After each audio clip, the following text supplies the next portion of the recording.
Well, welcome back to Local 4 Live. I'm Nick Monticelli. We'll be keeping an eye on that breaking news on Local 4 and Click on Detroit all day long. But let's get to some other top headlines this morning, and that is a situation happening in Texas. A live look right now in San Antonio, where many areas are experiencing even more rain. All of this coming as search and rescue efforts after catastrophic flooding is entering its 5th day. Hundreds of first responders are working through the waters, the debris, and through the night, searching for a miracle. Jay Gray has the latest on those efforts to find any survivors. Well, good morning, and we want to give you now a real-time look at the devastation the floodwaters left behind here. The family inside this home did manage to escape as the water and mud started to pour in. Now, as the cleanup here begins, the rescue and recovery seems to be settling into a somber, painful rhythm. 5 days in, and the scope, the magnitude of what's happened here is so hard to comprehend. This is unprecedented flood events. With unprecedented consequences. A wall of water in some areas as high as 30 feet ravaging everything in its path. The destruction stretching for miles across central Texas. Still, the biggest loss here is not fully known. I need to tell my community and those families who are waiting, this will be a rough week. More than 100 are dead. That number expected to grow, dozens still missing. Inside the Dieter Community Center, a place where seniors have gathered for more than 50 years. The water's been pushed out, equipment dried, wet carpet pulled up, and soaked sheetrock put away.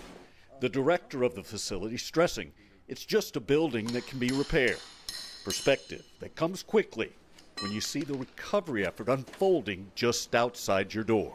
They have had bodies yesterday, day before yesterday, right here, and right here in my backyard. Like so many here, she has friends who are missing, others who've lost children. We'll never be the same. We'll never, ever forget this. It'll be close in our heart and in our mind and in our soul, but we will be strong. A strength this community now leans on as the tragedy continues to unfold. It's a community grieving, struggling with all that's been lost, that must somehow start to make the turn now toward recovery. Jay Gray, NBC News, Kerrville. All right, Jay, thank you very much. We've been kind of asking the question now, could something like that happen here? You look at, as you just mentioned, the Detroit River or Clinton River, you know, some of these major rivers that run right through neighborhoods. And I think it's scary to think about, and we know it is possible, but it's a matter of how devastating would it be and how close to something like that could it get? And we have to remember too that a lot of this happened during the overnight hours, not everybody getting the warnings at that time, and it happened so rapidly.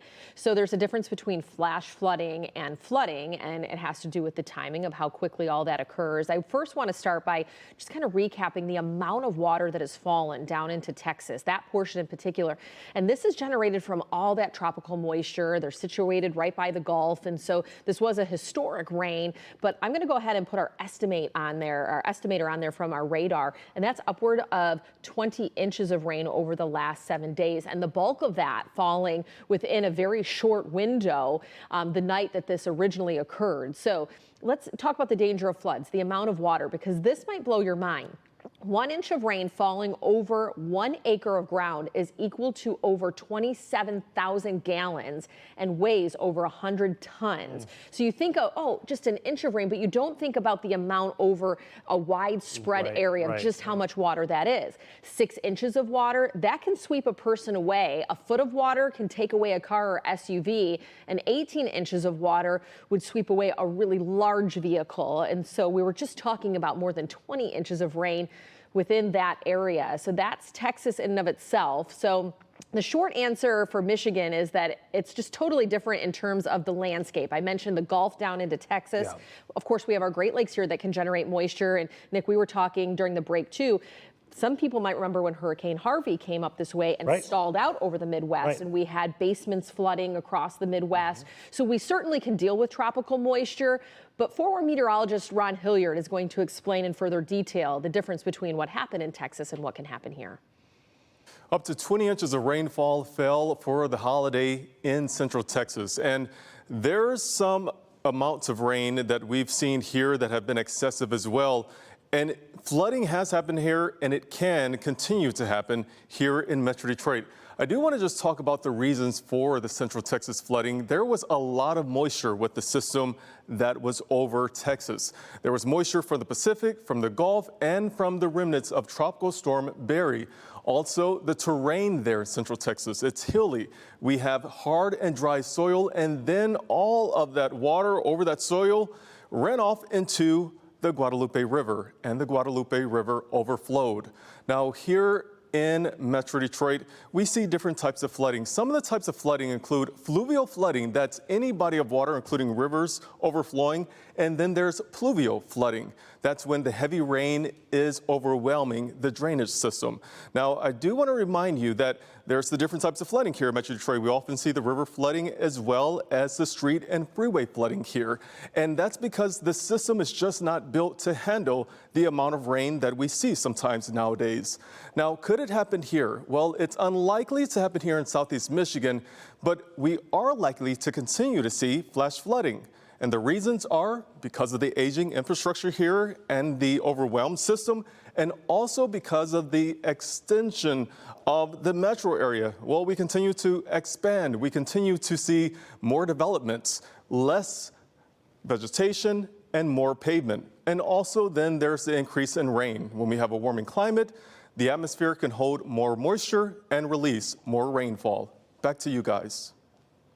That's a really good point because, I've had some people say, it seems like we always have these 100-year floods. They're not 100-year floods anymore. Right. And that does have to do with the warming climate, as Ron just mentioned. And he also mentioned the infrastructure. I wanted to recall, it was probably, I'm trying to think back now, 15 years ago. Remember when I-75 was underwater? Yes. Yeah. That was devastating to areas of Metro Detroit. And so, hopefully we don't see that again in our lifetime, but with an aging infrastructure, you don't know. I think it's also important to point out, too, that when we see flooding here, a lot of the times it's usually because of infrastructure, and the floods come up, and it's more often than not kind of a standing water. Right. What they had there was mixed in with the current, right? And you've got, moving water, which is 1,000 times more dangerous. Right. I can't stress enough, now that we are looking at this in hindsight, right, that we get flash flood watches fairly regularly here because we do get bigger rainfall events. And you might see in the corner of your screen when we have that we call a little weather bug up there that shows you that there's a flash flood watch. So many folks don't take that nearly as seriously as a severe thunderstorm watcher warning or a tornado watcher warning. And at the end of the day, flooding is the #1 weather-related killer in the United States. And so we certainly should be taking that far more seriously because of what you've just seen in Texas. And that caught me off guard, too. You'd think that it would be lightning, severe storms, tornadoes. It's flooding. Right. And you know what's just right behind it? Heat-related illnesses. Right. Yeah. Really? Yes. Wow. Okay. All right, Ashley, thank you so much.